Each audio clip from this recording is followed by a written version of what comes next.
Hi అండి, అందరికీ నమస్తే. ఈరోజు వంకాయ పచ్చడి. ఈ వంకాయ పచ్చడి కోసం మనం ఒకసారి వాష్ చేసుకున్న తర్వాత వంకాయల్ని కాల్చుకోవాలండి. ఇలా స్టవ్ మీద డైరెక్ట్గా పెట్టుకుని సిమ్లోనే మనం మొత్తం అంతా కాలేలాగా ఇలా బ్లాక్ కలర్ వచ్చేలాగా మొత్తం వంకాయ అంతా కాల్చాలండి. అదే గ్రిల్ ఉంటే మాత్రం గ్రిల్ మీద పెట్టుకుంటే ఈజీగా ఉంటుందండి తిప్పడానికి. అదిని ఇలా కాల్చిన తర్వాత మొత్తం అంతా కాలిన తర్వాత సైడ్కి పెట్టుకుందామండి, స్టవ్ ఆఫ్ చేసేసి. ఇది ఈలోపు కూల్ అయ్యేలోపు మనం ఒక ఉల్లిపాయ, ఒక మీడియం సైజ్ టమాటా, పచ్చిమిర్చి దీనికి ఎక్కువగానే పడతాయండి. ఒక 8 నుంచి 9 పచ్చిమిర్చి వరకు తీసుకోవచ్చండి. ఇలా తీసుకున్న తర్వాత ఒక కడాయి పెట్టుకుని అందులో ఆయిల్ వేసుకుని, ఒక 2 స్పూన్లు ఆయిల్ వేసుకుని ఇందులో జీలకర్ర, వెల్లుల్లి, తర్వాత పచ్చిమిర్చి వేసుకుని అవి ఫ్రై అయిన తర్వాత ఉల్లిపాయ కూడా ఫ్రై అయిన తర్వాత టమాటా వేసుకుందామండి. ఇవన్నీ ఒకసారి మూత పెడితే మగ్గుతుందండి. 1 నిమిషం పాటు ఉంచితే మొత్తం అన్నీ బాగా మగ్గిన తర్వాత స్టవ్ ఆఫ్ చేసేసి చల్లారించాలండి. చల్లారిన తర్వాత ఇప్పుడు చూడండి, వంకాయ చల్లారిపోయింది, కూల్ అయిపోయింది. దీన్ని ఇప్పుడు పైన పీల్ మొత్తం తీసేయాలండి. పైనంతా ఇలా తీసేస్తే ఈజీగా వచ్చేస్తుందండి.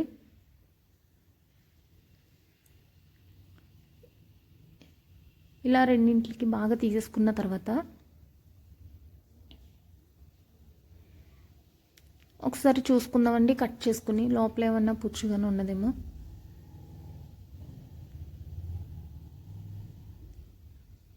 ఇలా మొత్తం చిన్న చిన్న పీసెస్ కింద కట్ చేసుకుని పక్కన పెట్టుకుందామండి.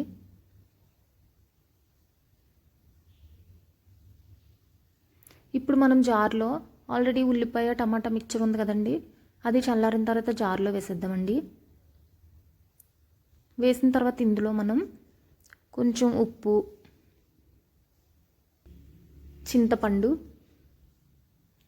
కొంచెం చింతపండు,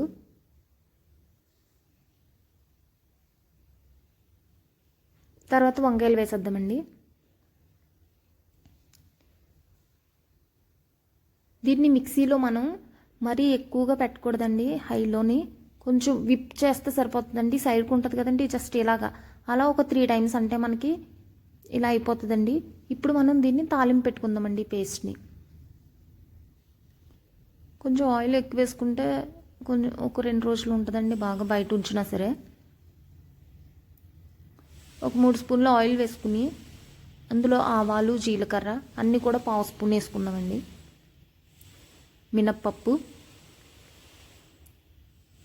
పచ్చిశనగపప్పు,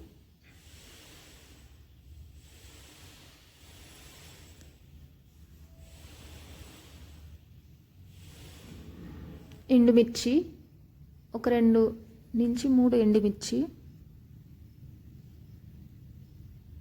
1 స్పూన్ వెల్లుల్లిపాయ బద్ద దంచి వేసుకుంటే బాగుంటుందండి. కరివేపాకు, ఇవన్నీ వేసి ఇంగువ వేసుకుంటే వేసుకోవచ్చండి, ఇది ఆప్షనల్ మాత్రమే. వేసుకున్న తర్వాత మనకు ఆల్రెడీ సిద్ధం చేసిన పేస్ట్ ఉంది కదండి, ఆ పేస్ట్ని ఇందులో వేసేద్దామండి. ఇదంతా వేగిన తర్వాత ఇలా పేస్ట్ని వేసుకుని 1 నిమిషం పాటు ఒకసారి మొత్తం కలిసేలా తిప్పుకున్న తర్వాత 1 నిమిషం స్టవ్ మీద తిప్పుతూ ఉంచాలండి. నిమిషం తర్వాత అంతేనండి, స్టవ్ ఆఫ్ చేసేసి సర్వ్ చేసుకోవడమే. అంతేనండి, వంకాయ పచ్చడి రెడీ. ఈ వీడియో కనుక మీకు నచ్చినట్లయితే నా వీడియోకి లైక్ చేయండి, షేర్ చేయండి. Thank you for watching.